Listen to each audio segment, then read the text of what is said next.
ಹನ್ನ ಆಲಯಕ್ಕೆ ಹೋಗಿ ತಿರುಗಿ ಬಂದ್ರೆ ಸಾಕು, ಪೆನಿನ್ನಾಳಿಗೆ ದೆವ್ವ ಹಿಡಿಯುತ್ತಾಯ್ತು. ಇಷ್ಟ ಬಂದಂತೆ ಮಾತಾಡ್ತಾ ಇದ್ದಳು, ಮನಸ್ಸು ನೋಯಿಸ್ತಾ ಇದ್ದಳು. ಆ ಮಾತುಗಳನ್ನು ಸಹಿಸಲಿಕ್ಕಾಗದೆ ಬೈಬಲ್ನಲ್ಲಿ ನಾವು ನೋಡ್ತೇವೆ, ಆ ಹನ್ನಳು ಅಂತೆ ಊಟ ಮಾಡುವುದನ್ನು ಬಿಟ್ಟಳಂತೆ. ಒಂದು ಕಡೆ ಮಾನಸಿಕವಾಗಿ ಕುಗ್ಗಿ ಹೋಗ್ತಾಳೆ, ಎರಡನೇದಾಗಿ ಹಾಗೆ ಊಟ ಮಾಡುವುದನ್ನು ಬಿಡುವುದರಿಂದ ಶಾರೀರಿಕವಾಗಿಯೂ ಬಲಹೀನಳಾದಳು. ಈ ದಿನ ನಮ್ಮ ಮಧ್ಯೆ ಯಾರಾದರೂ ಇದ್ದೀರಾ ಮಾನಸಿಕವಾಗಿ ಕುಗ್ಗಿ ಹೋಗುವಂಥವರು? ಮಾತುಗಳನ್ನು ಸಹಿಸಲಿಕ್ಕಾಗದೆ, ಅವಮಾನ ಸಹಿಸಲಿಕ್ಕಾಗದೆ, ಅಪನಿಂದನೆ ಸಹಿಸಲಿಕ್ಕಾಗದೆ, ಬೈದಾಡಿಕೊಳ್ಳುವಂಥವರ ಸ್ವಭಾವ ಸಹಿಸಲಿಕ್ಕಾಗದೆ ಒದ್ದಾಡುತ್ತಾ ಇದ್ದೀರಾ? ಎರಡನೇದಾಗಿ ಶಾರೀರಿಕವಾಗಿಯೂ ಕ್ಷೀಣಿಸಿ ಹೋಗುತ್ತಾ ಇದ್ದೀರಾ? ತಿಂಡಿ ಆಹಾರವಿಲ್ಲದೆ, ನಿದ್ದೆ ಸರಿಯಾಗಿ ಮಾಡದೆ ನಿಮ್ಮ ಶರೀರವನ್ನು ನೀವು ಗಾಯಪಡಿಸಿಕೊಳ್ತಾ ಇದ್ದೀರಾ? ದಯವಿಟ್ಟು ಕೇಳಿ, ಅದು ಒಳ್ಳೆಯ ಪದ್ಧತಿ ಅಲ್ಲ. ಯಾವಾಗಲೂ ಸಹೋದರಿಯರಿಗೆ ಹೇಳ್ತಾ ಇರ್ತೇನೆ, ನಿಮ್ಮ ಗಂಡ ಏನಾದರೂ ಬೈಯುವುದಾದರೆ, ನಿಮ್ಮ ಗಂಡ ಏನಾದರೂ ಹೊಡೆಯುತ್ತಾನೆ, ಬೈಯುತ್ತಾನೆ, ನಿಮಗೆ ಬಹಳ ಬಾಧೆ ಅನಿಸುತ್ತೆ. ಆಗ ನೀವು ಏನೂ ಊಟ ಮಾಡದೆ ದಿಗುಲಿನಿಂದ ಬಾಧೆಯಿಂದ ನೀವು ಮಂಚ ಹತ್ತಿ ಮಲಗುವುದಾದರೆ ಯಾರ ಹೊಟ್ಟೆ ಹಸಿವೆಯಿಂದ ಸುಡುತ್ತೆ ಹೇಳಿ? ನಿಮ್ಮ ಹೊಟ್ಟೆ ಅಲ್ಲವೋ? ಒಂದು ಕಡೆ ಗಂಡ ಬೈತಾನೆ, ಇನ್ನೊಂದು ಕಡೆ ಹೊಡೆಯುತ್ತಾನೆ, ಇನ್ನೊಂದು ಕಡೆ ನೀವು ಊಟ ಮಾಡದೆ ಮಲಗುತ್ತೀರಿ. ಯಾರ ಹೊಟ್ಟೆ ಸುಡುತ್ತೆ? ನಿಮ್ಮ ಹೊಟ್ಟೆಯೇ ಸುಡುತ್ತೆ ಅಲ್ಲವೇ? ಯಾರು ನಿರ್ಶಕ್ತರಾಗ್ತೀರಿ? ನೀವೇ ಅಲ್ಲವೇ? ಹಾಗಾಗಿ ಎಂದೇ ಆಗಲಿ ಗಂಡ ಬೈದು ಹೊಡೆಯುವಾಗ ನೀವು ಮಾಡಬೇಕಾದದ್ದೇನೆಂದರೆ, ಚೆನ್ನಾಗಿ ಒಂದು 1/2 kg ಮಾಂಸ ತಂದ್ಕೊಳ್ರಿ. ಅದರೊಳಗೆ ಕಾಯಿಪಲ್ಯ ಹಾಕೊಳ್ಳಿ. ಕಾಯಿಪಲ್ಯ ಮಾಂಸ ಮಾಡಿಕೊಂಡು ಚೆನ್ನಾಗಿ ಊಟ ಮಾಡ್ರಿ. ಯೋಚನೆ ಮಾಡಿ ನೋಡಿ, ಒಂದು ಕಡೆ ಮನೆಯಲ್ಲಿ ಒಬ್ಬ ದುರ್ಮಾರ್ಗಿ ಇದ್ದಾನೆ, ಬಾಧಿಸುವಂತಹ ಗಂಡನಿದ್ದಾನೆ. ಹಾಗೆ ಬಾಧಿಸಿ ಹೊಡೆಯುವಂಥವನು, ಬೈಯುವಂಥವನು ಇರುವಾಗ ನೀವು ಮಾನಸಿಕವಾಗಿ ಕುಗ್ಗಿ ಹೋಗಿ ಶಾರೀರಿಕವಾಗಿ ಬಲಹೀನರಾಗೋದಾದ್ರೆ, ನಿಮಗೆ ರೋಗ ಬಂದರೆ ಗಂಡ ನೋಡಿಕೊಳ್ತಾನೋ? ನಿಮ್ಗೆ ಯಾವುದಾದ್ರೂ ಬಾಧೆ ಆಗಲಿ, ವ್ಯಾಧಿ ಆಗಲಿ ಬರೋದಾದ್ರೆ ಹಾಸ್ಪಿಟಲ್ ಸೇರಿಸುತ್ತಾನೋ? ಇಲ್ಲವಲ್ಲ? ಬೇಕಂತ ನಿಮ್ಮ ಆರೋಗ್ಯ ಹಾಳು ಮಾಡಿಕೊಳ್ಳಬೇಡಿ ಎಂದು ಒಬ್ಬ ಅಣ್ಣನಾಗಿ ಮನವಿ ಮಾಡಿಕೊಳ್ತೇನೆ.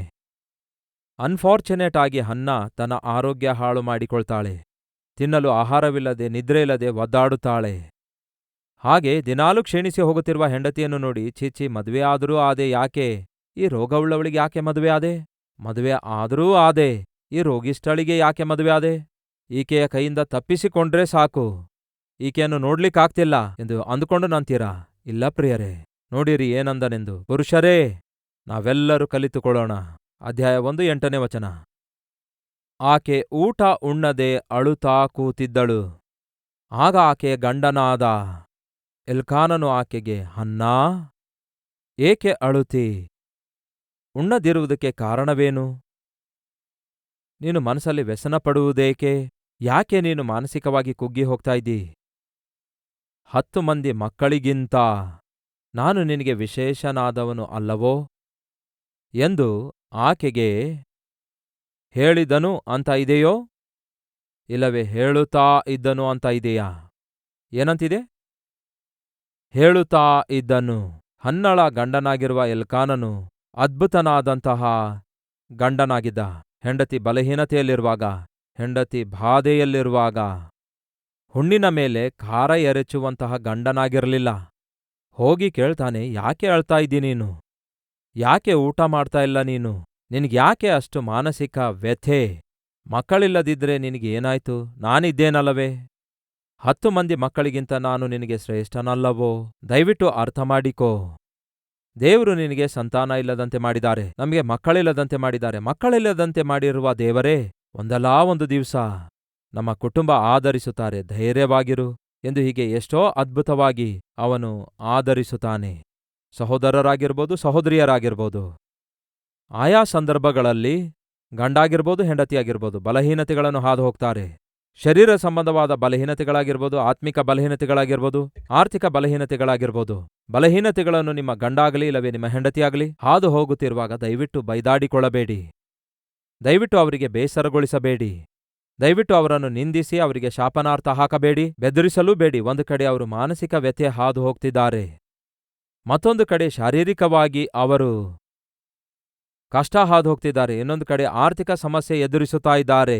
ಇವೆಲ್ಲವುಗಳ ಮಧ್ಯೆ ಅವರು ಒದ್ದಾಡುತ್ತಾ ಇರುವಾಗ ನೀವು ಅವರನ್ನು ಹೆಂಚಿನ ಮೇಲಿಟ್ಟು ರೊಟ್ಟಿ ಸುಟ್ಕೊಂಡು ತಿನ್ನುವಂತೆ ತಿನ್ನಲು ಇಚ್ಛಯಿಸುವುದಾದರೆ ಹೇಗಾಗುತ್ತೆ ಹೇಳಿ? ಸಹೋದರರೇ, ಅರ್ಥ ಮಾಡಿಕೊಳ್ಳಿರಿ. ಹೆಂಡತಿ ನಿಮ್ಮ ಪ್ರೀತಿಯನ್ನು ಅನುಭವಿಸಲಾರದೆ, ಆದರಣೆ ಅನುಭವಿಸಲಾರದೆ ಒದ್ದಾಡುತ್ತಾರೆ. ಸಹೋದರಿಯರೇ, ಅರ್ಥ ಮಾಡಿಕೊಳ್ಳಿ. ನಿಮ್ಮ ಗಂಡ ನೀವು ಅರ್ಥ ಮಾಡಿಕೊಳ್ತಾ ಇಲ್ಲ, ಆದರಿಸುತ್ತಾ ಇಲ್ಲ ಎಂಬುದಾಗಿ ಅವನು ಎಷ್ಟೋ ಮಾನಸಿಕವಾಗಿ ಒದ್ದಾಡುತ್ತಾ ಇರುತ್ತಾನೆ. ಅದಕ್ಕೆ ಒಮ್ಮೆ ಆಲೋಚಿಸಿರಿ.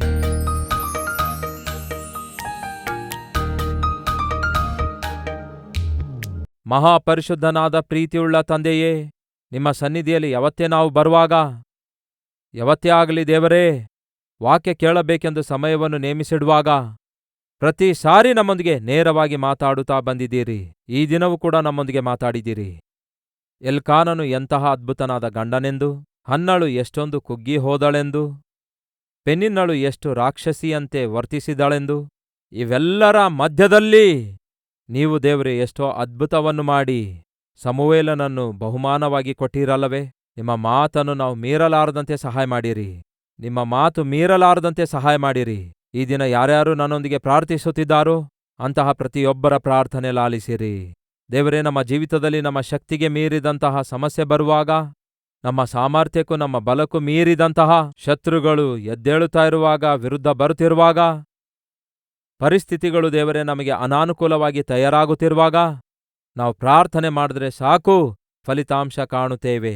ಹಾಗಾಗಿ ಈ ದಿನವಿಡೀ ನಮ್ಮೊಂದಿಗಿರಿ ಎಂದು ಯೇಸುವಿನ ನಾಮದಲ್ಲಿ ಬೇಡಿ ಹೊಂದಿದ್ದೇವೆ ತಂದೆಯೇ, ಆಮೇನ್.